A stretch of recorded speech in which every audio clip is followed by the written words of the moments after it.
So, traditional Jewish, Christian, or Muslim. To understand. Atheist and agnostic as well as many types of religious. Hi, Preston. Hi, Katie. Hi, Andrew. Hi. We have a guest today on The Holy Watermelon Podcast. We've got, for the first time, an in-person interview with video. So that's exciting. Very, very excited for this. Yeah. So why the heck did we invite Andrew over? Because he's an expert. He's got lived experience, which we always like to celebrate. And we haven't talked about the Anabaptist movement apart from very surface level mentions before. And so an expert felt right. Oh, well, thank you. Just by virtue of having the last name Panner, it means that I'm an expert. How many Teesons do you know? All of them. Everyone. Hold on a second. Do I know any Teesons? Oh. Hi, Dr. West. Oh, yeah, I do. I do know a couple of Teesons. Yeah. I know more Weebs and Weenses, though. Okay. Okay, I know that Teeson's a good Mennonite name. Yes, it is. And Friesens and Dicks and all them. Mm-hmm. So, yes, we'll talk to Andrew all about growing up Mennonite, and then we'll touch a little bit on the Amish and Hutterites as well throughout. Yeah, this is going to be a big discussion. There's a lot there. Perfect. So why don't you tell us a little bit about yourself and the beliefs you were raised with and what you believe now? Okay. All right then. So I don't even really know how to address such a question. Oh no. But I guess we'll have to start at the very beginning. That I come from a very, very long line of Mennonites, going all the way back to the old country, part of the Russian Mennonites. Wow. And my parents met at a thing called Mennonite Disaster Service, which is a thing that Mennonites from all over North America and oftentimes from like Latin America as well will come up to various parts of the U.S. and Canada and Mexico to help clean up after disasters, natural disasters. And it's just what it is. It's like if you're a farmer or you're a framer or you're like a drywaller or something like that, or you can operate a skid steer or an excavator or something like that. If you have any sort of like any skills, then and you want to give back, then you can show up and volunteer on this service. Or if you're just some ne'er-do-well that's, punk 19-year-old kid that's got nothing better to do, then you can go do that too, and you can pick up some skills. And that's what my dad was doing, because he had graduated from high school. He went to go work in a rafter factory in Winnipeg, and he and his buddy, Mike Croker, which is like another good Mennonite name, he lasted about 2 weeks. And he was just like, this sucks working in a rafter factory. And his buddy Mike was like, hey, I'm a free-spirited individual. Let's go do this Mennonite Disaster Service. Sure, let's do it. So they went down to Kentucky. Meanwhile, my mom is from Nebraska and didn't know anything about Mennonites. She grew up Southern Baptist. But she was going to a sort of a boarding school kind of deal. It was like a Bible college that also had a high school attached to it. So she went to this was in Kansas, and there were a lot of Mennonites there. And her roommate said she was going to Texas and then to Kentucky to go on Mennonite Disaster Service. And she said, hey, do you want to come along with me? And so she said, sure. And they ended up going to Kentucky, and that's how my parents met. So I have a very, very strong Mennonite history, I suppose, the Mennonite narrative. So that's basically how I got here. As for how the Mennonites came into being, do you want to start in the Reformation? Let's do it. Sure. All right, let's do it. So the Well, now, Katie, what do you know about the Reformation? Only a little bit. We did some preliminary research. Yeah? Well, tell me what you know. The Anabaptist movement began in 1527. And is one of many branches of the Protestant Reformation movement. Okay. It was started by some guy in Switzerland. Okay, yeah. His name I forget. Good job on the notes, Preston.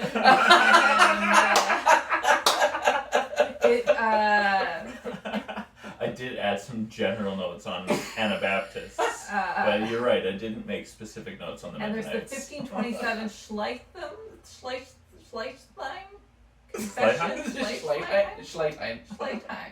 Confession of Faith, which puts importance on baptism. Yes. Hence Anabaptism. Yes. We're pretty close. I'll fill in some gaps for you. Some gaps, these big gaping holes. Okay, so we kind of have to transport ourselves back into the 16th century to really understand everything that was going on. At this point in time in Christian history, the only thing that anybody really knew was Catholicism, and it was very much structured that nobody could oppose it. To oppose Catholicism was to oppose anything having to do with society. There were other people that had protested against Catholicism. We're thinking about John Wycliffe in medieval England, as well as the Huguenots in France, and lots of other people, but they were always very rapidly crushed under the heel of Catholicism.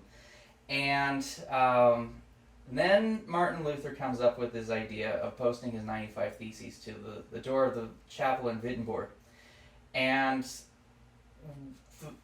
in order to understand just how revolutionary that action was, it's kind of like you have to understand the role that the printing press played in all of this. The Gutenberg Bible. Yes. That I do know about. So the printing press was more than just the dissemination of the vulgar Bible, the vulgar scriptures. It was also the dissemination of just anything. Anybody could say whatever they wanted to. If you wanted to say the king is a fink, then you could just write that onto a whole bunch of pamphlets. You could go around disseminating your opinions. Wait till they hear about Facebook. That's what I was just coming to. The reason why I bring that up is the way that the printing press upended society is very similar to the way that social media is upending society right now. Anybody could say whatever they want to anonymously, and many people can attach themselves to whatever ideas are floating around. So enough people heard about the 95 Theses, that somebody had the audacity to dictate what he thought was wrong with the Catholic Church, and that they started disseminating his ideas all throughout what are known as the German states, right? And everybody started thinking to themselves, hey, I can do whatever I want. I can question whatever I want. I always had these ideas anyways, but now I can say whatever I want to. It empowered all of these people, is what I'm trying to say.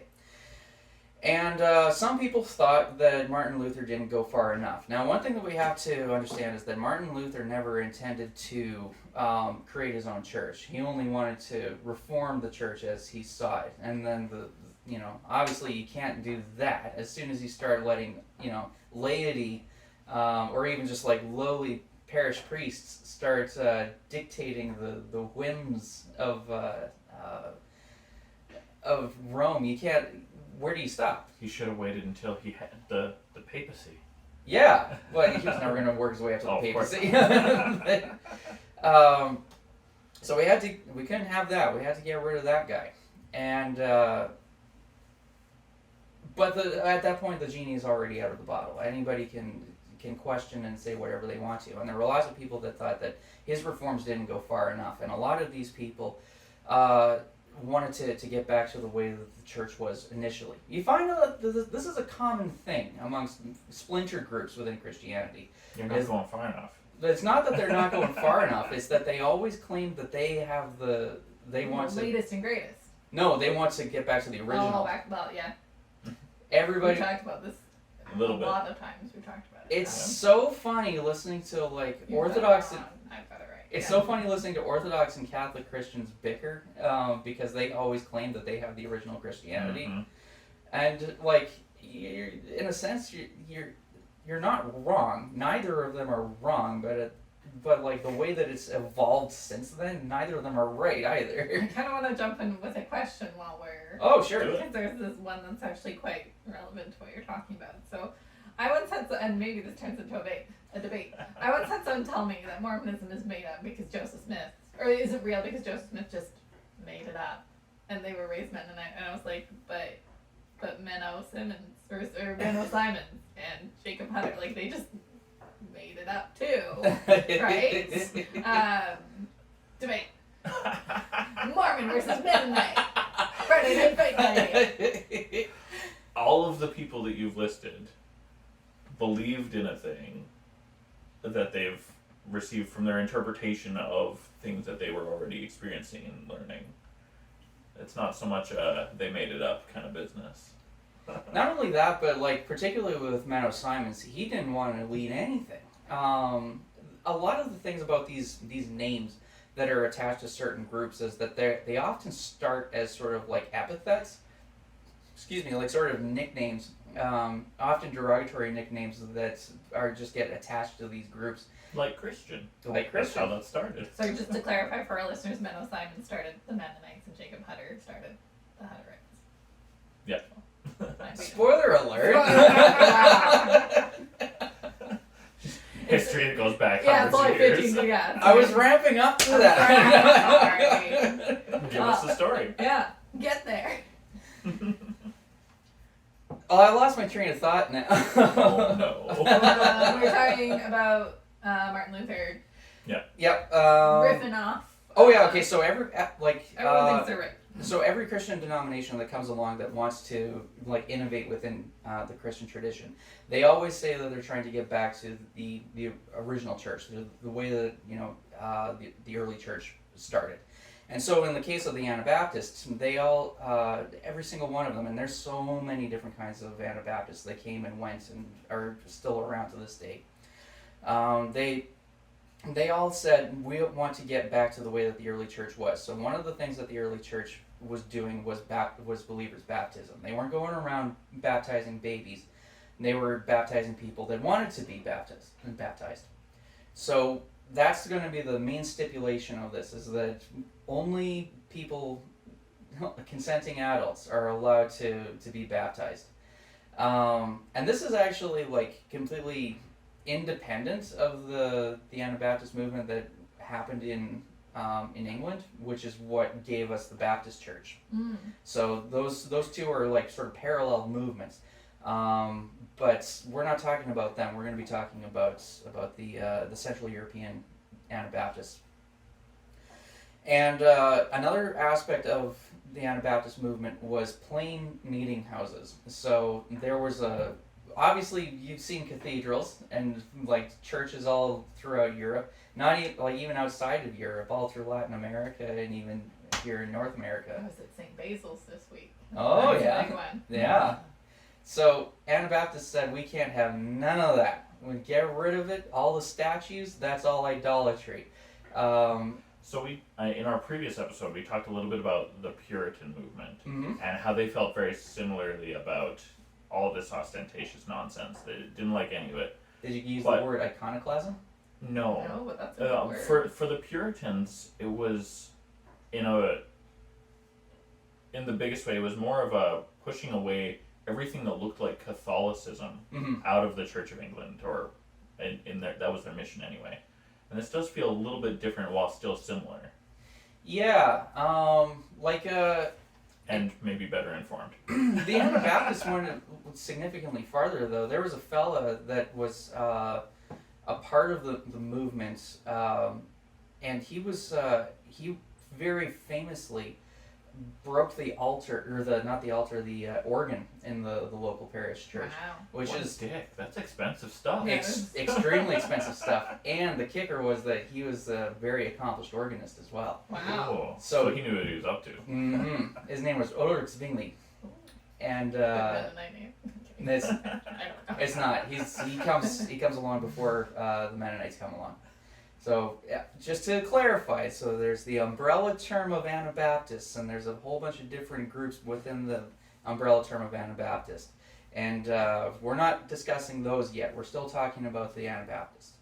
And they, so like I say, trying to get back to sort of a primitive Christianity, as it were.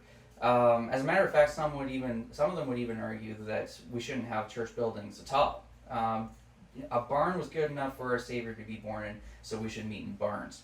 So that's what they were doing. They were kind of like, and they had precedents in the New Testament of like meeting in house churches and that sort of thing. You still see the same thing happening to this day, where like lots and lots of Christians are saying we don't meet in churches anymore. That's arguably sinful. Let's meet in home churches, or even like storefront churches nowadays. So there's always been this thread of like simplicity that runs through a significant amount of Christian reactionism, I'll say.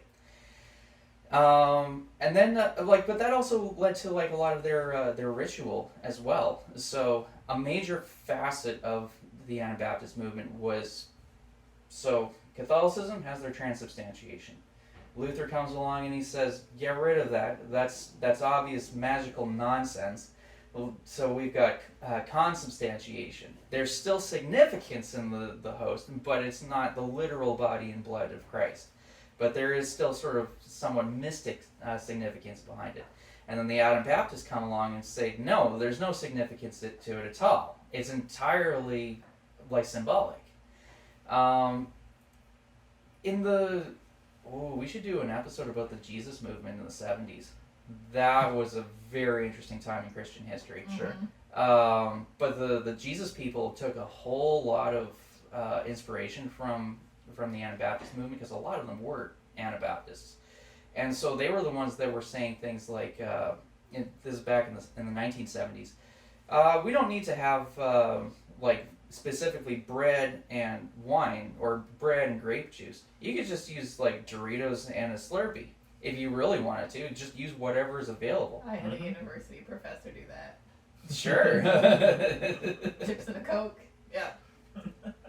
And so, and there was a charismatic bent to the early Anabaptist movement as well, that would be very comfortable with just doing that, using whatever happened to be available, because it doesn't matter what implements you're actually using, as much as the intent behind it.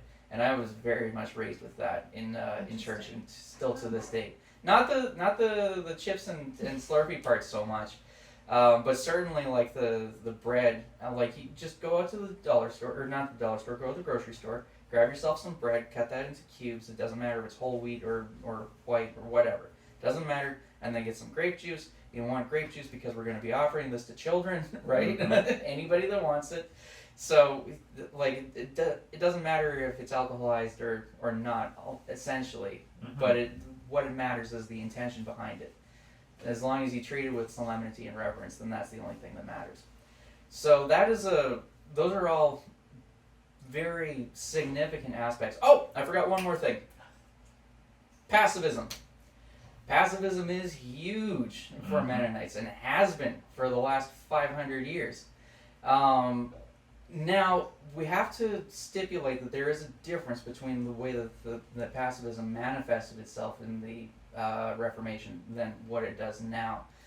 Because in the Reformation, it was about non-resistance. Mm-hmm. So not necessarily non-violence, but non-resistance. And the reason why is because you're anybody that like opposed any sort of authority, they were going to get burned at the stake. That was just how it was going to be. That's how they did back in the day. And at a certain point, all these Anabaptists thought to themselves, why fight it? You know, like, we're all going to get to heaven anyway. What does it matter if it happens today, or it happens 2 weeks from now, or 30 years from now?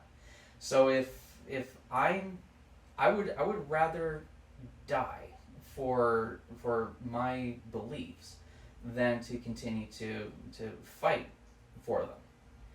And this proved to be extremely subversive.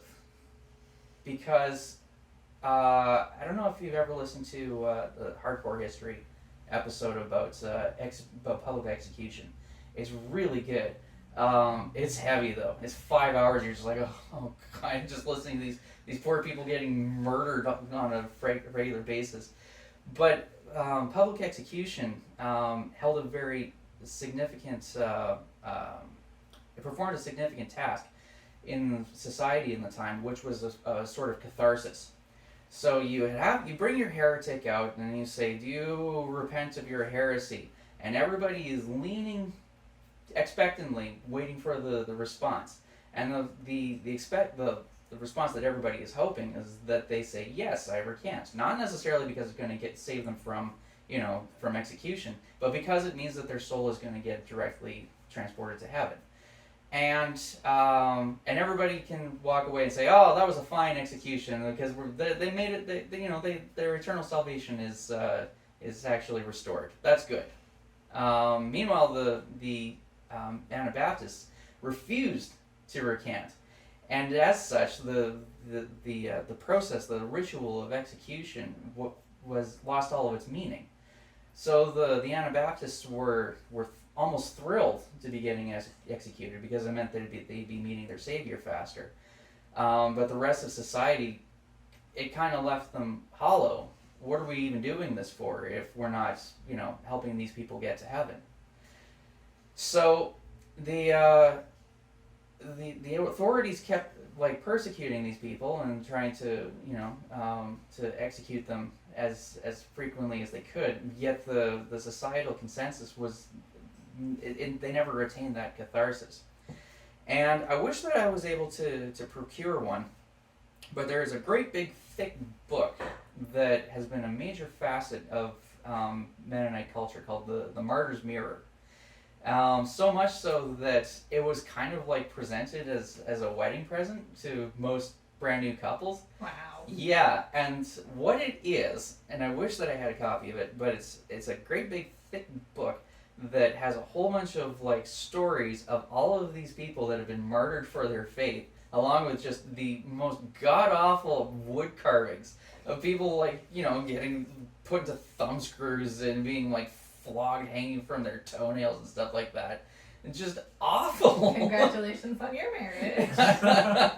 But the reason why is because it was supposed to enhance the or not enhance, but underscore the sacrifice that these people made. They were exemplified as this is what you should aspire to. And when I was growing up, in my church growing up, there were older ladies, and I'm talking about in their 80s and 90s, that were telling me that when they were growing up in the 20s and the 30s, they were read those stories as bedtime stories. That sounds traumatizing. Some of our fairy tales that we inherited from Central Europe are also pretty horrific. Oh yeah, for sure. So it feels on brand for Central Europe. At least our parents censored them. Okay. I'm sorry. Actually, hang on. I want to show you a picture. Oh, whose phone is on? That's mine. Oh, you're going to podcast jail. So this is an example of one of the wood carvings that they had in the Martyr's Mirror. And this is a story, this is a famous story that all Mennonites will know about, and this is the story of Dirk Willems. And so what happened was that Dirk Willems is this fellow right here, and he was running away from one of the authorities, who's this fellow right here. They were going to grab him and they were going to execute him. And he was a very slight fellow, so he was able to run across the ice. When we're talking about in the Netherlands, eventually the Anabaptist movement spread from it. Kind of started in Bavaria, that kind of area, Switzerland, and then it migrated towards the Netherlands. But we'll talk about that in a second. So but the purpose of the story is that he's in the Netherlands. He's running across the water, the ice. And he's light enough that he can get across the ice, but the fellow that's chasing him he falls through the ice. And Dirk Willems could not fathom, he couldn't, his conscience was so moved that he couldn't allow another person to die because of him. So he turned around and he saved his his pursuer, even though it meant that he would, be arrested and taken in for execution. And that's what happened. Wow. And that's the kind of stories that are in the Martyr's Mirror, is that it's almost like a hagiography, if you're familiar with that term, for all of these common folk, which is in and of itself extremely subversive in an era such as this. And Catholics love sainting their martyrs. This isn't that different. But like the fact that these are people of no station and no significance other than being heretics. Right? So, yeah, I don't know if you want to put that picture up in your Discord Absolutely. or whatever. But it was those kinds of stories that, like, all of us grew up with, is that, like, these people are good people because of the dedication that they gave to non-resistance and to pacifism as well. So, it's actually interesting that we're talking about this around Remembrance Day, because my whole dad's side of the family, they were all conscientious objectors. My grandfather was in a work camp in Northern Ontario because he refused to fight in World War II. And this is a story. On my grandmother's side of the family, they were in Crimea during World War II. And the World War II never really ended in the Soviet Union. They just kept referring to it as the Patriotic War, just as an excuse to go and take more land. So in 1947, that era, my great grandfather was thrown into a gulag, and for a number of different reasons. One was that they were German-speaking Mennonites in Ukraine, so they spoke the wrong language in the 40s. They had a very strong religion, which put them at odds with the atheist Soviet government. They had a religion that required them to be pacifists, so they refused to fight in the Red Army, and they were quite successful landowners, so they were part of the bourgeoisie. And so they took my great-grandfather and they put him into a gulag in Poland. And when he escaped once, and then they threw him into the cooler for a month. And the whole time that he was in the cooler, the way that he kept himself sane was by reciting psalms to himself over and over and over again. And when they got out of the cooler, he escaped again. This time they threw him in the cooler for 3 months. But between those points, he had memorized a significant portion of the Book of Psalms. And when he got out, and then he escaped a third time, and he knew that there would be no fourth time. He knew that the next thing that happened would be a bullet in the back of his head. So he was able to make it on foot, all the way from northern Poland to back to Crimea to pick up his family. But he had a Sophie's Choice kind of dilemma. So he had 2 children and his wife that were at home, but 2 other children that were out working in the trying to keep the family afloat.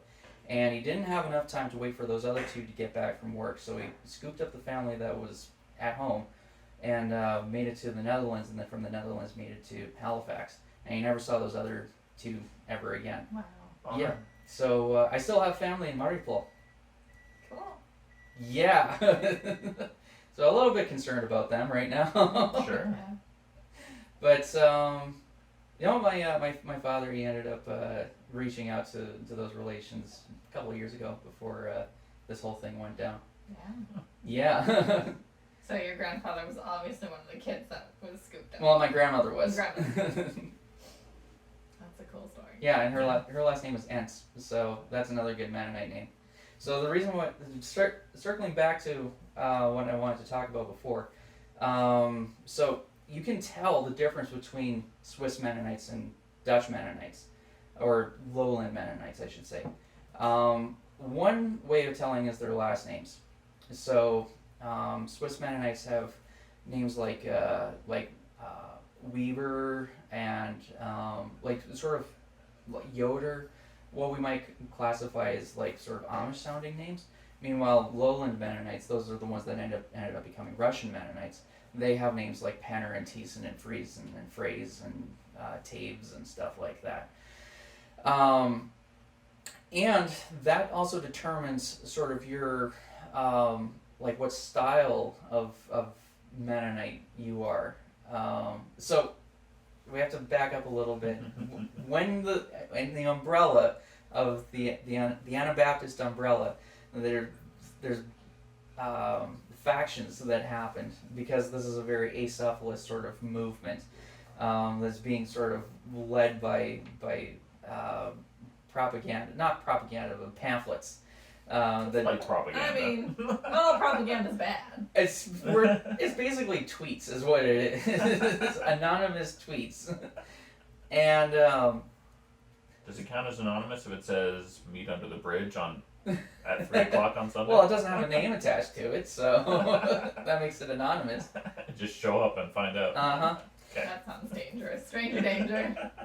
So Menno Simons was in the like sort of the lowlands area, and that's the reason why like a lot of the Mennonites sort of like came from that particular area. But meanwhile, in Switzerland and even like northern Italy, there's an area called Tyrol, and I think it's in northern Italy, or maybe southern Switzerland. Anyways, that valley is significant. Because that is where the Amish and the Hutterites come from. Jakob Amman and Jakob Hutter. And it's a whole story that deserves its own podcast, honestly. But basically what happened was that society was not particularly friendly to these new Anabaptists. And I think that his name was one of the Habsburg kings, anyways.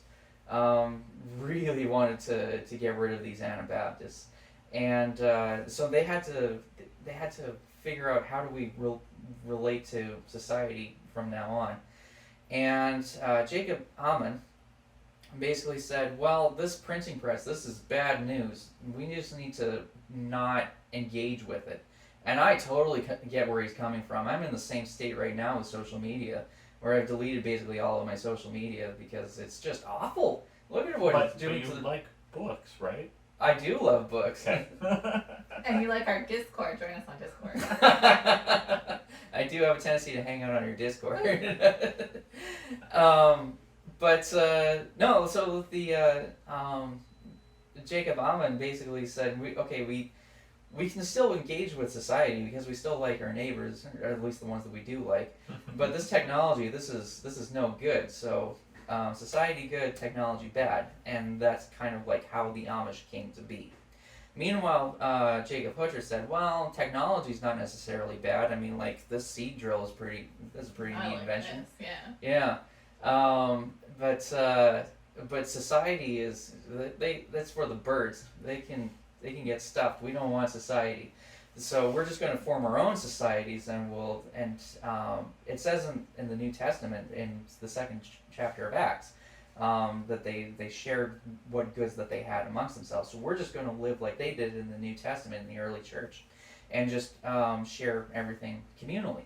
Yeah, communism's great. Yeah.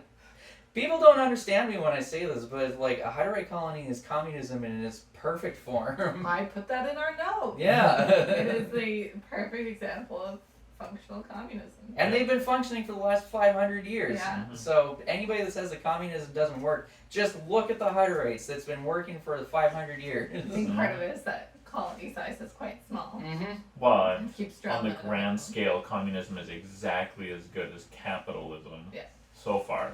But we haven't actually tried Well, I mean, national scale communism yet. well, okay, we're getting into the weeds right now. Yes, we don't need this sidetrack. But if we want to, I just want to point out that one thing that Hutterites do is that when a colony reaches a certain size, then they split off and then they form another colony.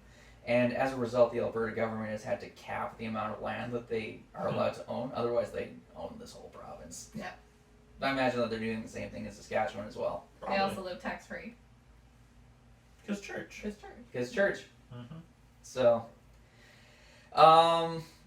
anyway, so that's how the Amish and the Hutterites ended up coming into existence. And meanwhile, the Mennonites are living in the lowlands, and they all ended up speaking various forms of German. So the Hutterites speak a very unique dialect of German called Tyrolese, because that's the valley that they came from in the Swiss Alps.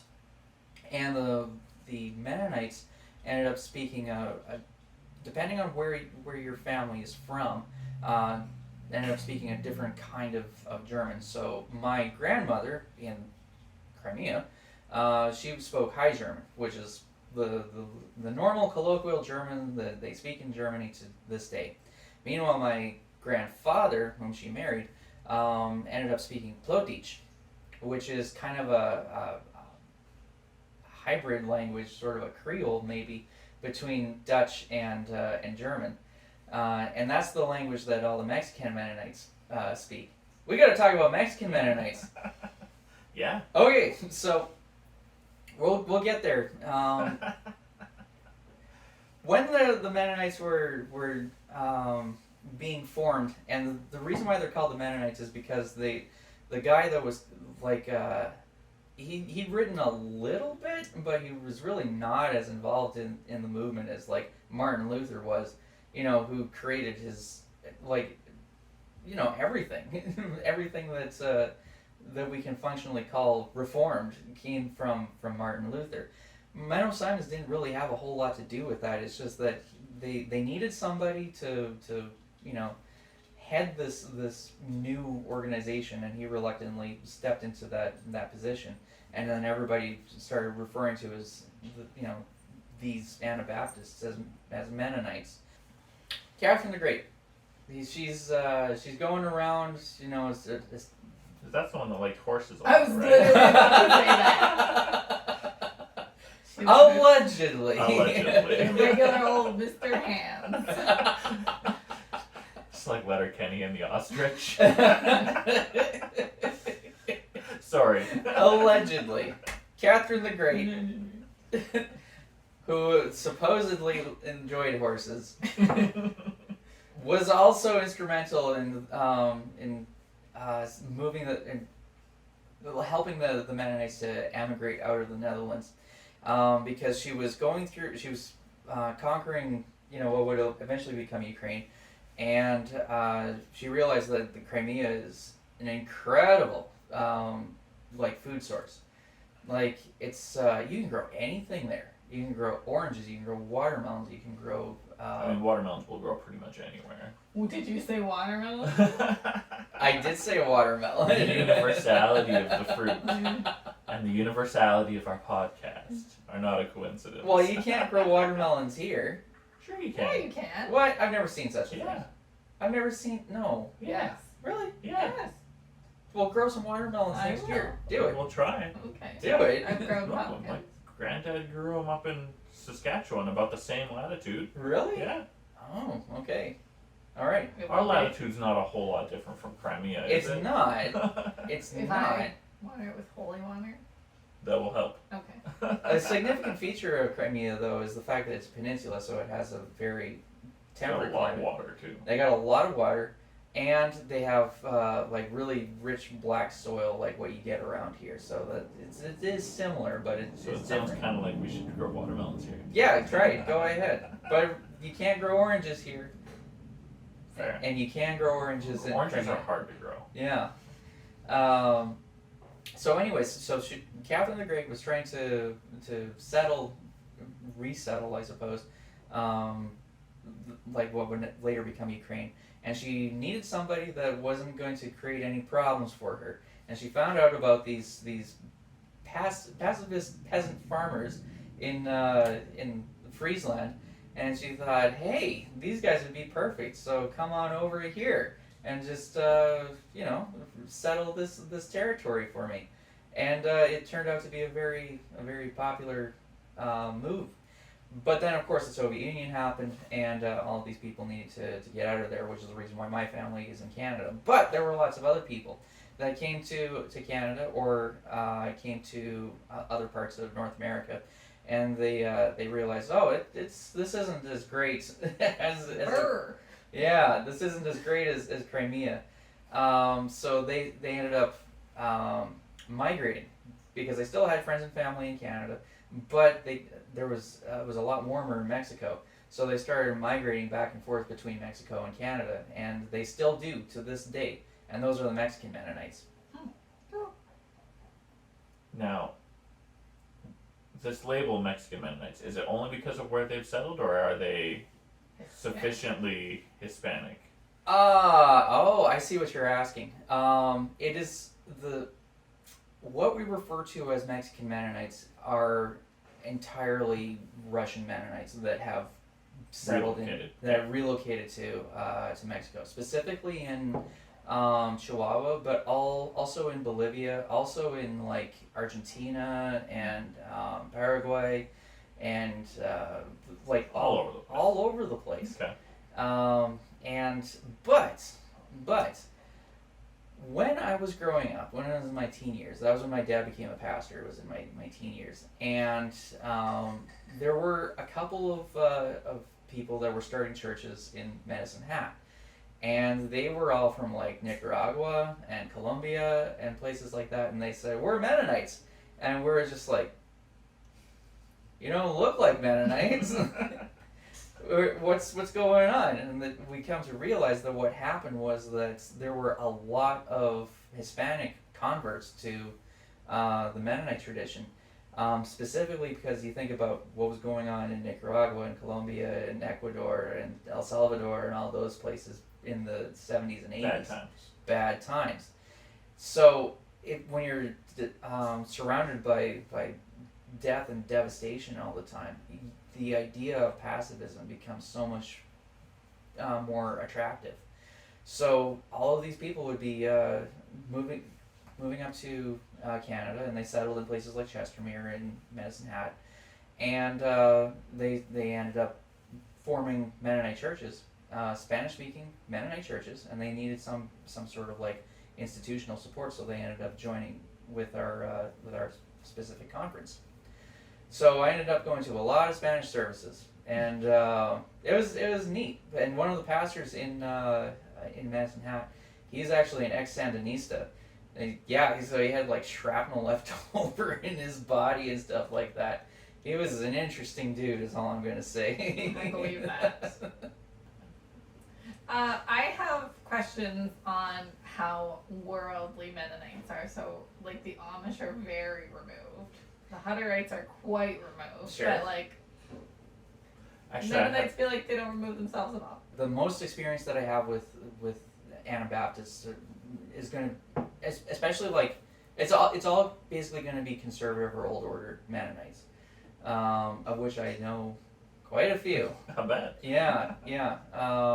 When I remember, my mom had cancer when I was growing up. She ended up getting Hodgkin's disease when I was 8 years old. So I ended up spending a lot of, like, just sort of bounced around from from family to family as they were all volunteering to watch as kids. And the people that ended up volunteering the most were some of these conservative Mennonites. And these were the Mennonites where the women all wear long dresses, and they all have these T-stringer head coverings. We always called them T-stringers because they're the white ones with the mesh on them. And but they didn't speak German, so they're probably more likely descended from the Amish, but they were more accepting of technology, but with some significant omissions. So one of the worst things was just being like an 8-year-old kid and going to these people's houses and being like, "You guys don't have TV? What do you guys do?" They said, "Well, we farm." That was basically all they did. You gotta be productive. You gotta be productive. I do have questions around productivity. Oh, they spent a lot of time farming, and but it was very, very, very heavy segregation of gender roles. So men are out doing work, doing farm work, and women are inside doing housework, and it's a lot. Like, they just make up chores at a certain point. So we did talk ever so briefly about the Schleitheim Confession. Wow, you did that very well. Yeah, okay, so unfortunately that was not a part of my experience. Okay. Not in the same way that the Heidelberg Confession is for, like, Dutch Reformed. Sure. Like, where kids are just, like, hammered with the Heidelberg Confession. So if I go through the points, We can do I that. get your take Hot on it? take. Yeah. Hot All right. take. Okay, let's do that. So Hot in the hot seat. He's even changed his position for This those is just perfect. listening. He's ready for this. So the first point that we have on the Schleitheim Confession, I feel proud that I can say it in an acceptable way. Mm-hmm. Yes, is you heard me fail. And I heard Andrew say it first. I could also say Schleitheim. So the first point that we have here is baptism. Basically, that it's for those who make the choice to be baptized, want to repent, want to be born again. That is the defining feature of Anabaptists. Is the so much so that, like, when I was going to an Anglican church, my dad and I had to go not into a heated conversation, but into a very earnest conversation about infant baptism. And so he didn't have any other problems with their theology, but infant baptism was a bridge too far. Sure. Wow. Okay. Latter-day Saint tradition also really, really hates infant baptism. We don't put the bar so far as adulthood, but 8 years old is the minimum for Latter-day Saints. I was baptized when I was 14. Can you tell us a little 14 or bit about 15? that experience? Oh, okay, yeah, sure. So I was, so we had a member of our congregation where it was kind of this situation where, like, the lady is going to church, but her husband really just doesn't care, not inclined. That's common. But I grew up in a very small town, a village of like maybe 2,000 people, and they had the biggest house in the village that had an indoor swimming pool. And so when we found out about that, like, that's the spot right there.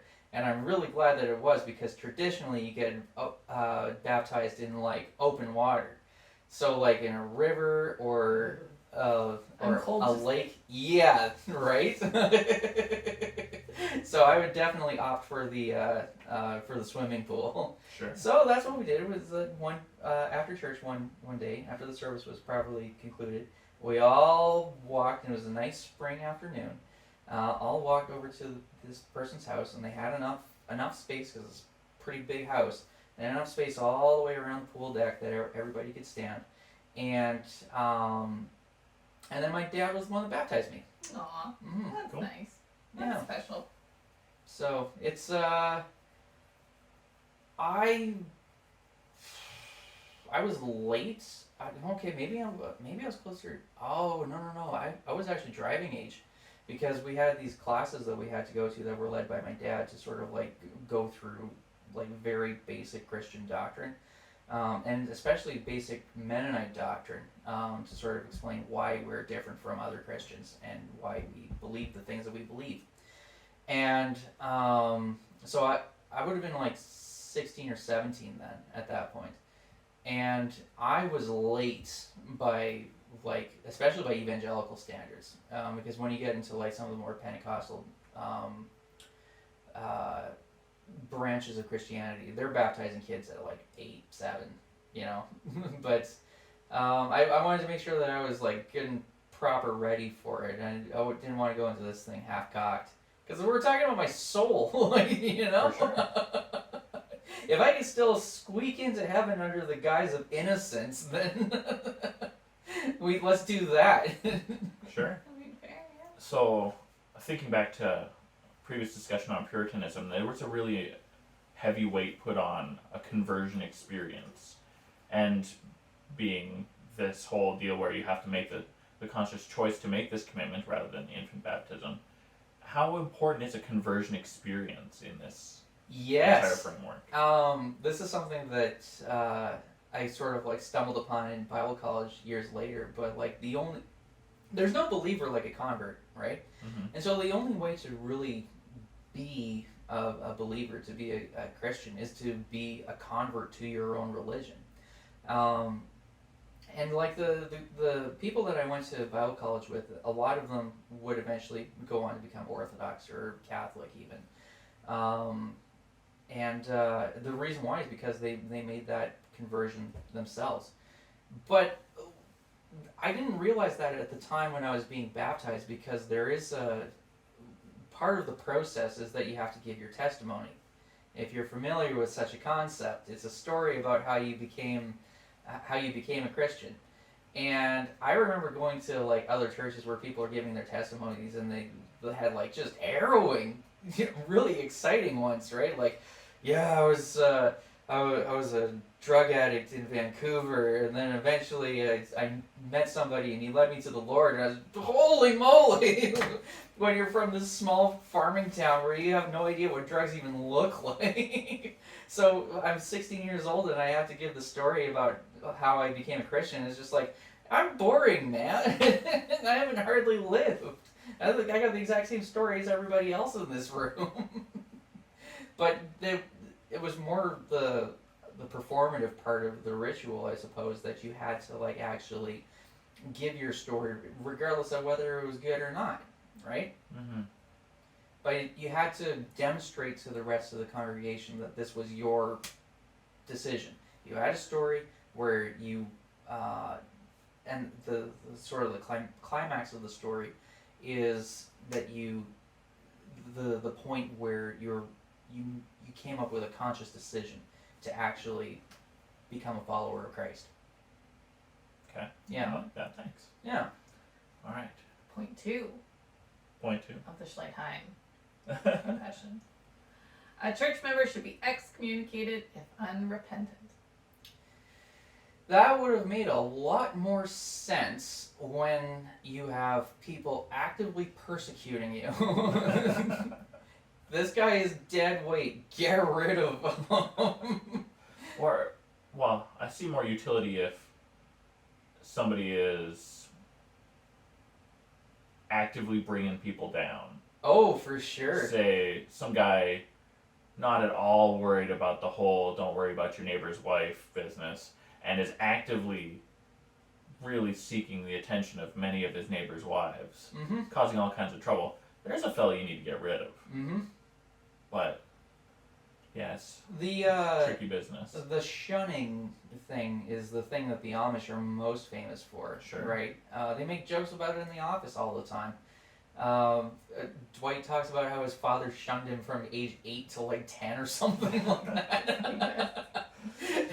Tough.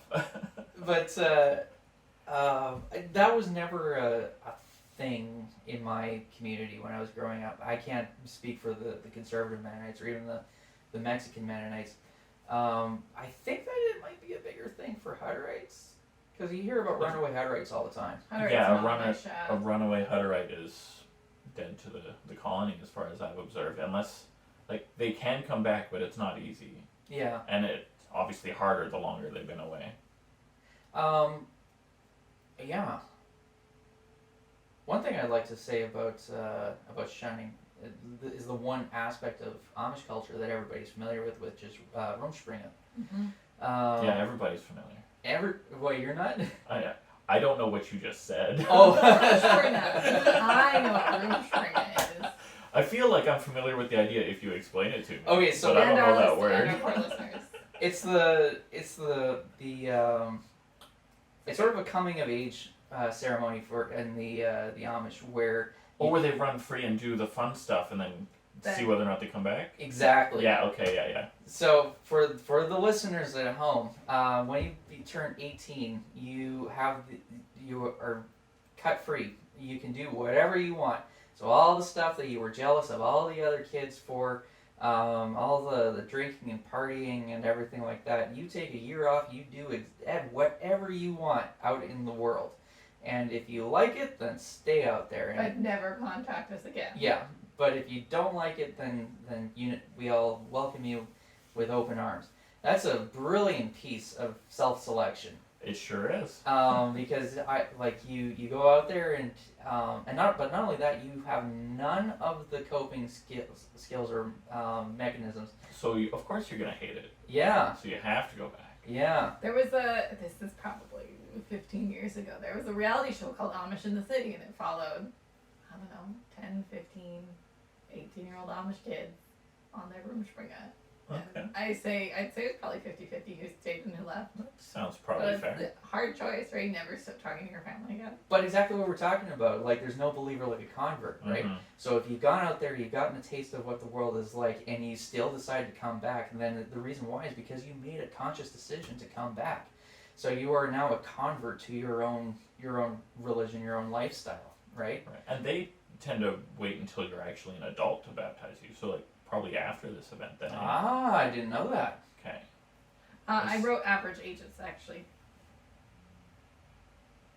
Hutterites, you cannot be baptized until age 20, and the Amish get baptized between 16 and 23 generally. Ah, there we Okay. go. Okay. Interesting. All right. What's the next point of the Schleitheim Confession? The next thing we have on this list is the breaking of bread in communion is only for those who have been baptized. I feel like you get some variation on that from one group to the next, though. Yes, it is. It does vary from group to group. But you just reminded me of a story that my dad told me. So when he was growing up in southern Manitoba, like it was still very, very Mennonite, right? Mm-hmm. I mean, like people. You sure are. Anybody from southern Manitoba will acknowledge that it is very Mennonite around there, more than Steinbach and Winkler and all those communities. But what I mean to say is that it was very much cut off from the rest of society, right? So my dad grew up speaking German until his oldest brother went out to school and started learning English, and then all the other kids wanted to learn English, so that was the end of that. But they still spoke German in church. Like that was their prayer language. That was their holy language to God. Was High German. And then they would, depending on which family was around, they'd speak Plotisch with those relatives. But when they were having communion, which was only 4 times a year, so very different from the Catholic way of doing things. So it makes it even more special. This is a special time of year. And anybody that wasn't baptized and therefore a member of the church had to leave. So that meant that all the kids would have to leave, and they closed the doors while they had communion. And so then they would be like, "What's going on in there, man? Like, what's up?" And that made the process of baptism an even more significant rite of passage. Yeah. That makes sense. That's interesting, So- right? It's, the mystery. Number 4. Separation from evil means shunning the non-believers, especially the excommunicated. We did Shun- cover this a little okay. bit. Yeah. Anything you want to add? This is the reason why, I think this is one of the reasons why it wasn't a big part of my upbringing, is that a lot of this stuff just didn't relate to us as Mennonites, particularly modern Mennonites. Sure. Because like this shunning was never really a thing in my experience. And any sort of like exclusion from the group, you would find it in any other sort of particularly evangelical community, where it's just kind of like, I'm worried about your testimony. It's best that I don't hang out with you. You know, that kind of thing. Yeah. And you get that in any group, right? And especially if you have like an in-group and an out-group, and if somebody's starting to look less and less like the in-group, then they're just going to eventually get weeded out of the herd, right? How are you going to evangelize if you don't interact with your out group? Well, the Jesus people had a lot of things to say about that. Pick your people carefully? No.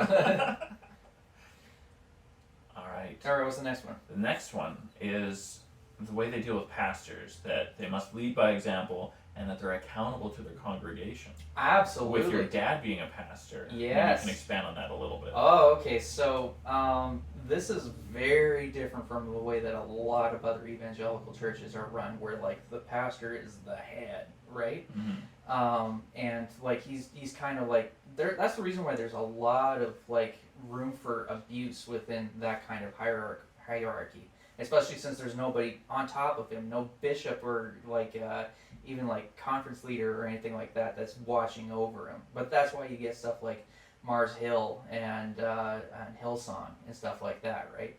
So in Mennonite churches, especially the one that I grew up in, the pastor is like answers to the board of elders. And the board of elders is democratically elected amongst the rest of the church. More of a Presbyterian model. Yeah, I suppose so. I wouldn't be at all surprised because I feel like John Calvin and took a bit of inspiration from the Anabaptist movement. And I wouldn't be at all surprised to find out that the Anabaptists took their hierarchy model from the Presbyterians or from the other Reformed. I do mean little p Presbyterian, but yes, big P Presbyterian is in that category too. Yeah, sure.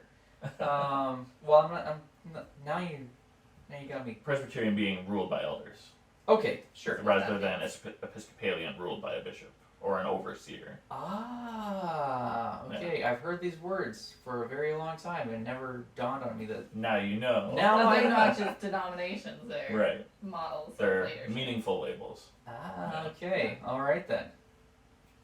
So anyways, so yeah, my dad was like, he was there at the front of the church every Sunday, and everybody looked at him as like the leader, especially if you're a visitor, you don't know, you just Right. look at that and you say, yeah, that's the leader. But at the very end of the day, he's like, you know, he's the servant to the congregation. And he didn't make a lot of money, I'll say that.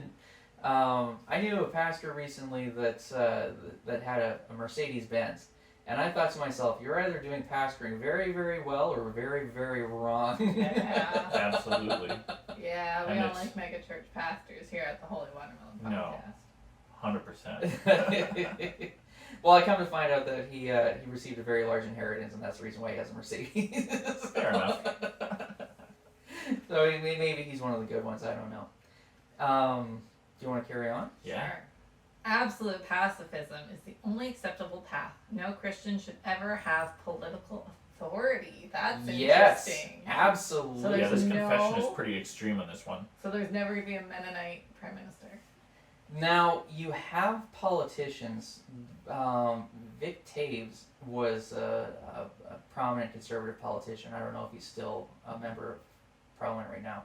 I have no idea. I've never heard this name. Um, But did that cause any problems with the church?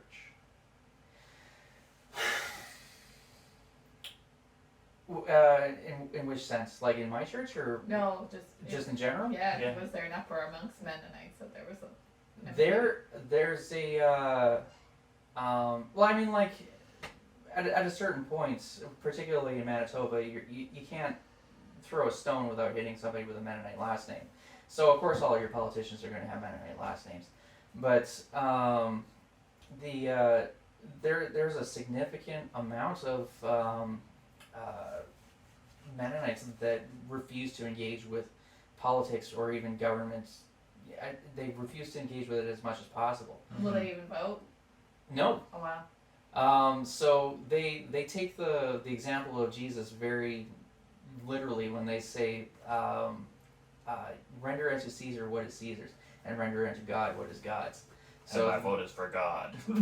Do the absolute minimum that is required for you as a citizen. Pay your taxes and stick to the speed limit. But Wow. that's it, right? Do you follow the speed limit? Yes, I do. As a professional driver, that's impressive. Absolutely. Absolutely. And you'll never know. But, no, so that's the reason why, particularly in the Mexican Mennonite community, they have a very, very extreme distrust of government. And so as a result, there's a very strong emphasis on the anti-vax movement Right. in Mexican Mennonites. That adds up. Mm-hmm. So, it's like, my dad has since left, our home church. He's moved on to a different church. But as he was leaving, he started to notice that there were a lot of Mexican Mennonites coming into that church. And the reason why is because there was a very strong anti-vax sentiment in that church community. You and I have talked a lot about the growing force that was pretty negative a few years back. Mm-hmm. I never put together the immigrant population and this movement, and that makes a lot of sense. Well, to be fair, Mexican Mennonites aren't really immigrants, right? They're migrants. Migrants might be the better way of So describing where it. would they hold citizenship? Depending on, well, it just depends on what hospital they were born in. Okay. So Right. if they were born in a hospital in Mexico, they'd have Mexican papers. Okay. But if they were born in here in Yeah. Edmonton, then they would have Canadian papers. Okay. Okay. Interesting. But I'm pretty sure that they're all dual citizens. I mean, that would make a ton of sense. Mhm. But yeah, I'm just That thinking seems about likely. like traveling during the pandemic would be hard if you were a Mexican citizen. Right. That's why I asked. Anyway. For sure. But all of them have Class 1 licenses, so they're Of course. yeah. So they probably. I know that a lot of them are living in Whitecourt, driving like logging trucks now. So Interesting. Cool. yeah, I don't know. That's neither here nor there. But carry on. This I find particularly interesting because of how we first became acquainted. The forbidding of oaths. Yes. No. So for anybody that is unaware, Preston and I are both Freemasons and we belong to the same lodge. And you better believe that I've had very long conversations with my dad about this, Mm-hmm. about the swearing of oaths, because it is still a hot button topic within Mennonite communities. Katie, if you go into court and you are asked to verify your testimony, do you swear or do you affirm? I mean, I would assume I would swear. That's what I've heard on a lot of things. You- On so, order? so they would present you with a Bible and you would swear on the Bible. I mean, I wouldn't swear on the Bible, but yes. Okay. So you would affirm. Oh, is that? That is That's what the that Is that choice the is. difference? Yeah. Okay, then I guess I would affirm. Yeah, I and didn't know that. Mennonites are like it's pounded into them that you do not swear anything, and so like if you see them in court, they will always affirm their testimony is join true. us atheists. I don't like it. And the reason why is because of what it says in the New Testament, where Jesus says, "Let your yes be yes and your no be no." So And James repeats the same thing. yes. Yeah. So like that's all there in the Bible, but it is it's one of the things that sort of sets them apart from the rest of from evangelicalism. This is the biggest difference between Baptists and Mennonites, is that Baptists, particularly in the U.S., they love to wrap themselves in the flag, right? Mm-hmm. It's all about Jesus and America, and Mennonites are very reticent to attach any sort of like nationality or Yeah. nationalism rather. Yeah. Mennonitism? Is that a word? that's not a word. Mennonite-itis. Anabaptists. Yeah, that's the word. Anabaptists are not nationalists, and I think that's really great. Yeah. Where can our listeners find us on the internet? Well, I hate social media, so every time that I hear about social media, I just like blank.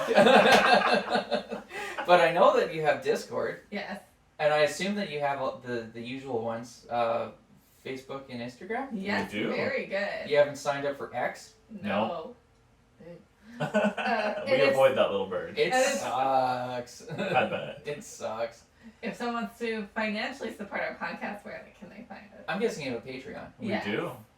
Or Patreon, I heard somebody say it. No I don't love Patreon. that. And if you don't like the subscription model, where can people find us, Preston? You can also get our merch on Spreadshop. Lots of fun there. Is that all the things? Patreon, Spreadshop, social media. Yeah. That's Cafe it. Press? I don't know what that What? is. I'm gonna say no. We're not there. Oh, okay. That was where people got their merch back in like 2004. Ooh. We're also on YouTube. If Yes. you're listening to this, you can find Oh, our video version of this And on you YouTube. can watch the side of my head for the last 45 minutes. You can watch people talk to each other instead of staring at the camera. Right? That's how interviews are typically done. So very often. Alright.